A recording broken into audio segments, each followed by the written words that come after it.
അതല്ലേ ചന്ദനം കേസില് ഫോറസ്റ്റുകാർ വന്നില്ലേ, നിന്നെ അറസ്റ്റ് ചെയ്തില്ലേ? എന്നെ അറസ്റ്റ് ചെയ്യാൻ വേണ്ടിയിട്ട്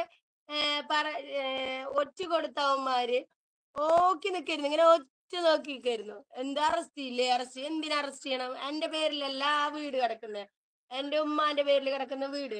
ചന്ദനം ഇതിന്റെ മുന്നും പണ്ട് ഒരുപാട് പ്രാവശ്യം എന്റെ ഉമ്മ വിറ്റത്, കൊറേ പ്രാവശ്യം വെട്ടി വെട്ടി വിറ്റത്. എനിക്ക് തരാനുള്ള 1.5 ലക്ഷം റുപ്യക്ക് വേണ്ടിയിട്ട് ഞാൻ ആ ചന്ദനം വെട്ടിയിട്ട് ഞാൻ വീട്ടിനുള്ളിൽ വെച്ചിട്ട് ആരാണോ മേടിക്കുക, എനിക്ക് ആരെ മേടിക്കുക എന്താ മേടിക്കാന്നൊന്നും അറിയില്ല. മരക്കച്ചവടക്കാരനെ വിളിച്ചു പറഞ്ഞിട്ട്, എന്റെ ഒരു ഫ്രണ്ടിന് മരക്കച്ചവടക്കാരുണ്ട്, അവർക്ക് വിളിച്ചു പറഞ്ഞിട്ട് ആ സാധനം കൊണ്ടുപോയില്ലെന്ന് ചോദിച്ചു. അപ്പൊ അവൻ തന്നെ പറഞ്ഞു, ഫോറസ്റ്റുകാർക്ക് അറിയിക്കണം ഷാജി, അത് നിയമപരം എന്തോ, അത് അവരെന്നെ വെട്ടി അവരെന്നെ അളന്ന് അതിന്റെ പൈസ നമുക്ക് തരും, എത്ര 10-15% അവരെടുക്കും ഷാജി, അങ്ങനെയാണ് പറഞ്ഞു. അപ്പൊ ഞാൻ ഓക്കേടാ, ഞാൻ വെട്ടിയിട്ട് ഇവിടെ വെക്കാൻ സാധനം പറഞ്ഞു. അപ്പോഴേക്ക് ഒറ്റ കൊടുത്ത നായിന്റെ മക്കളെ എന്തിറാ എന്നെ അറസ്റ്റ് ആക്കിയടാ, നായിന്റെ മക്കളെ അറസ്റ്റ് ആക്കിയടാ. അങ്ങനെ തന്നെ വേണടാ കേസ്. ആർക്ക് വരുന്നേ? നിന്റെ തള്ളക്ക് വരുന്നടാ കേസ്, നിന്റെ തള്ളക്ക്. ഇതിന് മുന്നേ വെട്ടി വെട്ടി വിറ്റേന് ഞാൻ സാക്ഷി എന്ന് പറഞ്ഞിട്ട് ഒപ്പിട്ട് കൊടുത്തിട്ടുണ്ട്. എവിടെ വേണമെങ്കിലും തെളിവ് സാക്ഷിക്ക് ഒപ്പിടാൻ വരാന്ന് ഞാൻ വിളിച്ചു പറഞ്ഞിട്ടുണ്ട്. സാറിനോട് ഞാൻ പറഞ്ഞിട്ടുണ്ട്, എവിടെ വേണമെങ്കിലും ഞാൻ ഒപ്പിടാൻ വന്നിട്ട്. വിറ്റത് വെട്ടി വിൽക്കണത് ഞാൻ കണ്ടിട്ടുണ്ട്. എന്റെ കല്യാണത്തിന് മുന്നും കല്യാണത്തിന് ശേഷം കുറേ പ്രാവശ്യം ചന്ദനം വിറ്റിട്ടുണ്ട്. ഞങ്ങളുടെ നാട്ടിൽ കുറേ ചന്ദനം ഉണ്ട്. ഞങ്ങളുടെ ആ പറമ്പിലൊക്കെ ചന്ദനത്തിന്റെ ആ ഒരു സംഭവമാണ്. അപ്പൊ തള്ള പണ്ടും പൈസക്ക് വേണ്ടി കുറെ വിറ്റിട്ടുണ്ട്. എന്റെ കല്യാണം കഴിഞ്ഞതിന് ശേഷം തള്ള വിറ്റിട്ടുണ്ട്. എന്റെ ഇക്ക എപ്പോഴും പറയായിരുന്നു, ചന്ദനം വിൽക്കുമ്പോ അതിൻ്റെതായ ഒരു നിയമം കാര്യങ്ങളൊക്കെ ഉണ്ടെന്ന്. പക്ഷെ എനിക്ക് അതിനെ പറ്റിയിട്ടൊന്നും അറിയില്ല. ഫോറസ്റ്റുകാർക്ക് വിളിച്ചു പറയണം അങ്ങനെ. ഞാൻ എന്റെ പൈസ കിട്ടണല്ലോ, ഈ നായിന്റെ മക്കൾ എന്നെ പറ്റിച്ചതാണല്ലോ. അപ്പൊ എന്റെ 1.5 ലക്ഷം റുപ്യ അവിടെ 2.5 ലക്ഷം റുപ്യ എനിക്ക് കിട്ടണല്ലോ. അപ്പൊ അതിന് വേണ്ടിയിട്ടാണ് ഞാൻ. അപ്പൊ ഇവന്മാര് വിചാരിച്ചു, ഇവന്മാര് അങ്ങോട്ട് ഒറ്റ കൊടുക്കുമ്പോഴേക്കും അവര് അങ്ങനെ വന്നതിനെ അറസ്റ്റ് ചെയ്ത് കൊണ്ടുപോകുന്നു. ആണോടാ നായിന്റെ മക്കളെ? അത് വിറ്റിട്ട് അതിനുള്ള പൈസ എനിക്ക് തരും. ആ ചന്ദനാണോ എത്ര?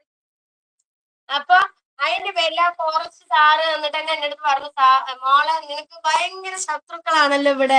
ഞാൻ പറഞ്ഞു, സാറേ എന്താണ് താഴ്ചയെന്ന് ഉയർന്നു വന്നുകൊണ്ടിരിക്കുകയാണ്. എന്റെ ഹസ്ബൻഡ് മരിച്ചിട്ട് 2 വർഷമായി, 5 മക്കളുണ്ട്. ഞാൻ അവരെ ഒറ്റയ്ക്ക് നയിച്ച് പോറ്റിയും കൊണ്ടിരിക്കുന്നത്. അപ്പൊ അതിലത്തെ ഒരു കോൺസ്റ്റബിൾ സാറ് ഞങ്ങളുടെ കൂടെ പഠിച്ചതാണ്. ഞങ്ങളുടെ കൂടെ പറഞ്ഞാല് സീനിയർ ആയിരുന്നു, ഞങ്ങളുടെ സീനിയർ ആയിരുന്നു. ആ സാറിന് എന്നെ കണ്ടത് മനസ്സിലായി. സാർ എന്നോട് കുറെ സംസാരിച്ചു, എന്നിട്ട് പറഞ്ഞു, ഈ ഒരു ഭാഗത്തുനിന്ന് ഇങ്ങനെ ഒരു കുട്ടി ഭയങ്കര ഒരു അഭിമാനാണ്. ഇങ്ങനെ യൂട്യൂബിലും ഇൻസ്റ്റയിലൊക്കെ ഇത്രയും ഇതില് വളർന്നു വന്നത് വലിയ അഭിമാനാണ്. അതുകൊണ്ട് തന്നെ നിനക്ക് ഭയങ്കര ശത്രുക്കൾ ഉള്ളതുകൊണ്ട് തന്നെ നിന്നെ ഒറ്റ കൊടുത്തതാണെന്ന് എന്റെ അടുത്ത് സാറുമാര് പറഞ്ഞു തന്നു. അപ്പൊ എവിടെടാ എന്നെ അറസ്റ്റ് ചെയ്തടാന്നോ? ഈ അറസ്റ്റ് ചെയ്തടാ അങ്ങനെ. കഞ്ചാവ് കേസിൽ മുത്തുവിനെ അറസ്റ്റ് ചെയ്തിട്ടുണ്ട്. കഞ്ചാവ് കേസിൽ 2 ദിവസം മുന്നേ ഞാൻ ലൈവ് ഇടുന്ന, അവൻ എന്റെ ലൈവ് പബ്ലിക് ആക്കിയ ടൈമില് അവനെ 12 മണിക്ക് ശേഷം കഞ്ചാവ് വലിച്ചുകൊണ്ടിരിക്കുന്ന ടൈമിൽ അവനെ അറസ്റ്റ് ചെയ്ത് ഒറ്റപ്പാലം പോലീസുകാർ കൊണ്ടുപോയിട്ടുണ്ട്. നിന്നെ അറസ്റ്റ് ചെയ്തടാ, എന്നെ അല്ലടാ അറസ്റ്റ് ചെയ്തത്, നിന്നെ അറസ്റ്റ് ചെയ്ത് കൊണ്ടുപോയത്. എന്തിനാടാ എന്നെ അറസ്റ്റ് ചെയ്യണത്? അതായത് ചോറ് തിന്നണവന്മാർക്ക് മനസ്സിലാക്കാൻ പറ്റും ഞാൻ എന്തിന്റെ പേരിൽ എങ്ങനെയൊക്കെ ചെയ്യുന്നെന്ന്. തീട്ടം തിന്നണവർക്ക് മനസ്സിലാക്കാൻ പറ്റില്ല. തീട്ടം വാരി തിന്നണവന്മാർക്ക് മനസ്സിലാക്കാൻ പറ്റില്ല. ചോറ് തിന്നണവർക്ക് ബുദ്ധി ഉണ്ടാവും. അറസ്റ്റ് ചെയ്ത് ആഘോഷിക്കും. ഞാന് സാധനങ്ങൾ കൊണ്ടുവരുമ്പോ ആ വടിവേലു അവിടെ നിൽക്കണ്ടായിരുന്നല്ലോ. എന്താടാ വടിവേലു നീ വന്നില്ലടാ നാറി? 2 വടിവേലുകൾ നിൽക്കണ്ടായിരുന്നല്ലോ. പല്ലനും മറ്റോനും ഉണ്ടായിരുന്നല്ലോ, കഞ്ചാവടിയനും കള്ളുടിയനും ഉണ്ടായിരുന്നു. കഞ്ചാവടിയനും കള്ളുടിയനും ഉണ്ടായിരുന്നു. എന്തേടാ വന്നില്ല? ഞാൻ എന്റെ വീട്ടിൽ 2 ദിവസം ഉണ്ടായിരുന്നല്ലോടാ. എന്തേടാ നീ വടി വന്ന വെട്ടി വെട്ടി ഞാൻ ഉറുക്കായിരുന്നു. വെട്ടി ഞാൻ എന്നെ മതി വെട്ടി അവനെ ഞാൻ ഒരിക്കൽ തല്ലി പുറമൊളിച്ചതാണ്. ആ പല്ലനെ ഞാൻ ഒരിക്കൽ തല്ലി പുറമൊളിച്ച് അവന്റെ ഫോണ് ഞാൻ മേടിച്ചിട്ട് വന്നതാണ്. അതാടാ പെണ്ണ്. നീയൊക്കെ കോന്തൻ കുണ്ടൻ. നീയൊക്കെ കുണ്ടൻ, മറ്റേ SI സാറിന് കൊടുക്കണ കുണ്ടൻ. ഞാൻ അതല്ലടാ. അപ്പൊ എനിക്ക് നിന്നോട് പറയാനുള്ള എന്താന്ന് വെച്ചാല്, നാറി നല്ല പണിയെടുത്ത് ജീവിക്കടാ നാറി. അല്ലാണ്ട് എന്റെ പേരും വെച്ച് റീച്ച് ആയിട്ടല്ലടാ ചെറ്റേ ജീവിക്കുക.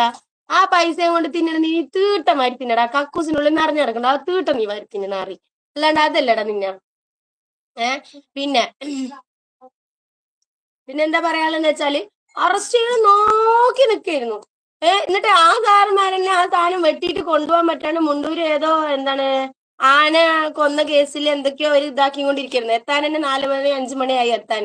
എന്നിട്ട് ആ സാറന്മാര് ഞങ്ങളുടെ വണ്ടിയിൽ തന്നെ ആ സാധനം കൊണ്ടിരുത്തേന്ന് വെച്ചു. അപ്പൊ ഞങ്ങൾ പറഞ്ഞു, സാറേ ഞങ്ങൾ വേറെ വഴിക്കാണ് വരുന്നത്, ഞങ്ങൾക്ക് ആ വഴിക്ക് വരാൻ പറ്റില്ല. അങ്ങനെ പറയടാ. എത്ര വലിയ സ്റ്റാർ 3 സ്റ്റാറുള്ള സാറ് വന്നിട്ടുണ്ടായിരുന്നു. എല്ലാ സാറുമാരും ഉണ്ടായിരുന്നു. എല്ലാ സാറുമാർക്കും കാര്യങ്ങൾ മനസ്സിലായി. നിന്നെ പോലെ ഒറ്റ കൊടുക്കില്ലടാ നാറി, നിന്നെ പോലെ ഒറ്റ കൊടുക്കണ. എന്നിട്ട് സാറ് പറഞ്ഞു, മോൾ ഇവിടുന്ന് ഞങ്ങൾ അവിടുന്ന് വരുന്നത്, ഞാൻ വരുന്ന ടൈമിൽ ആ സമയത്ത് എല്ലാ സാധനങ്ങളും ഒതുക്കി പെറുക്കി ഞാൻ ഇട്ട് അതിന്റെ ശേഷം ആ ചന്ദനം വെട്ടാൻ പോയത് തന്നെ ആ തള്ള കളവി എന്നെ പറ്റിച്ചുകൊണ്ടാണ്. കളവിന് 2-1.5 കൊല്ലം ഞാൻ നോക്കി നല്ല മുതലുണ്ടാക്കി കൊടുത്തു. ആ വീട്ടിന് വേണ്ടി എന്തൊക്കെ ഞാൻ ചെയ്തു. അതുപോലെ തള്ളന്റെ അനിയത്തിന്റെ മകനെ ഞാൻ ഗൾഫിലേക്ക് പറഞ്ഞയച്ചു, ആ പൈസ ഞാൻ കൊടുത്തു. എല്ലാം കൂടി എന്നെ ഊമ്പിച്ചപ്പോ ഞാൻ ഇട്ട് പണി കൊടുത്തതാണ്. എന്നിട്ട് ഇവര് വിചാരിച്ച എന്നെ അറസ്റ്റ് ചെയ്ത് കൊണ്ടുപോകും. എടാ ഞാൻ അറസ്റ്റ് ചെയ്തിട്ട് ഇപ്പൊ ഇവിടെ ഇരിക്കുകയാണ്, ജയിലിൽ കിടക്കുകയാണെടാ അറസ്റ്റ് ചെയ്തിട്ട്. നാരികളെ കള്ളുടിയാ കഞ്ചാവടിയാ, നിന്നെയല്ലടാ ഇടയ്ക്കിടയ്ക്ക് അറസ്റ്റ് ചെയ്യുന്ന കഞ്ചാവടിയാ, ഇടയ്ക്കിടയ്ക്ക് അറസ്റ്റ് ചെയ്യണ്ടടാ കഞ്ചാവടിയാ. കഞ്ചാവടിയ നാടിനും വീടിനും ചെറ്റ, നാടിനും വീടിനും വേണ്ടാത്തൊരു വേസ്റ്റ് സാധനം. വേസ്റ്റ് പറഞ്ഞ 2 വേസ്റ്റ് ആയിട്ട് കിടക്കുന്ന ജന്തുക്കൾ ലൊളോന്ന് പറയാൻ മാത്രമല്ല. യൂട്യൂബ് വീഡിയോന്റെ മുന്നിൽ ഇങ്ങനെ വന്നിട്ട് പിളി ഇത് പീത്താൻ അറിയുന്നു അതിന്റെ മക്കൾക്ക്. ബോണ്ട, നിന്റെ വാപ്പ ബോണ്ട ഉണ്ടല്ലോ, ബോണ്ട ലക്കിടിയിലത്തെ ബോണ്ട, കള്ള ഹിമാറ്, എന്താണ് കെട്ടിയോൾക്ക് ക്യാൻസർ ആണ്, അതാണ് ഇതാണ് പറഞ്ഞിട്ട് പൈസ പിരിച്ചിട്ട് നടക്കണില്ലേ നിന്റെ ബോണ്ട വാപ്പ. അവനോട് നിന്റെ പറയിട്ടാ, എന്റെ അടുത്തല്ല. നിന്നെയൊക്കെ ഷർട്ടിന്റെ കോളർ പിടിച്ച് വലിച്ചിട്ടിട്ട് നിന്റെ ചെവിടെ അടിച്ച് മൂളിച്ചവളാടാ ഞാൻ. എന്നിട്ട് നിന്റെ ഫോൺ എടുത്തിട്ട് വന്നവളാടാ ഞാൻ. എന്നിട്ട് സ്റ്റേഷനിൽ ഏൽപ്പിച്ചതാടാ, അതാടാ ഷാജി.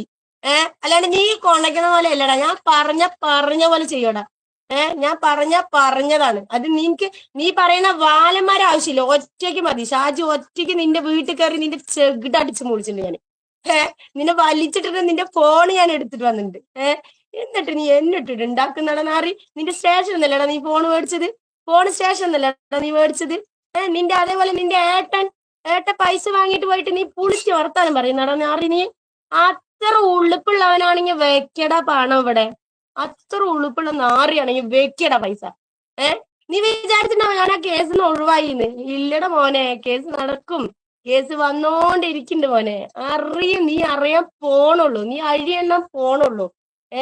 എന്തിനാ കേസ് കൊടുത്തിരിക്കണേ, എങ്ങനെയാ കൊടുത്തിരിക്കണേ, എന്തിന്റെ പേരിലാ നിന്നെ അറസ്റ്റ് ചെയ്യാന്ന് നീ വഴിയേ അറിയും. നീയും നിന്റെ കൂട്ടാളികളും അറിയാൻ പോണുള്ളൂ. വെയിറ്റ് ആക്കുക. അടുത്ത മാസം 1-ാം തീയതിന്റെ ഉള്ളിൽ നിന്നെ ഞാൻ അറസ്റ്റ് ചെയ്യിപ്പിച്ചില്ല. ഞാൻ പെണ്ണല്ല, ഇങ്ങനെ വിളിച്ചു നീ എന്നെ കേട്ടാ. നിന്നെ ഞാൻ അറസ്റ്റ് ചെയ്യിക്കാനുള്ള വഴികളെല്ലാം ഞാൻ ഒപ്പിച്ചിട്ടുണ്ട്. ഒരു പെണ്ണിനെ തൊട്ട എന്താണ് കേസ് എന്ന് നിനക്ക് ഞാൻ ഇഞ്ഞാറ്റ പഠിപ്പിച്ചേരാം കേട്ടാ. നീ പഠിക്കാത്തതല്ലേ, നീ സ്കൂളിൽ പോകാത്ത നാറിയല്ലേ. 8-ാം ക്ലാസ്സിലോ 7-ാം ക്ലാസ്സിലോ പറമ്പിന്റെ 4 പേർ റബ്ബർ തോട്ടി കൂടെ 4 പേർ ഓടിയിരുന്നു ടീച്ചർമാരും മാഷുമാരും വരുമ്പോ. അങ്ങനത്തെ നാറിയല്ലേ നീ, പഠിക്കാത്ത ജന്തു. മദ്രസ സ്കൂള് എന്താണ്, മദ്രസ എന്താണ്, നിസ്കരിക്കൽ എന്താ, വേറുള്ളത് എന്താ പറയാൻ അറിയാത്ത നാറി ചേറ്റ. തന്ത അതിലും വലിയ പറ്റിക്കൽ കേസായിരുന്നു. തന്ത നാട്ടിലുള്ളവർക്കൊക്കെ കടം മേടിച്ചിട്ടാണ് മക്കളെ വളർത്തിയത്.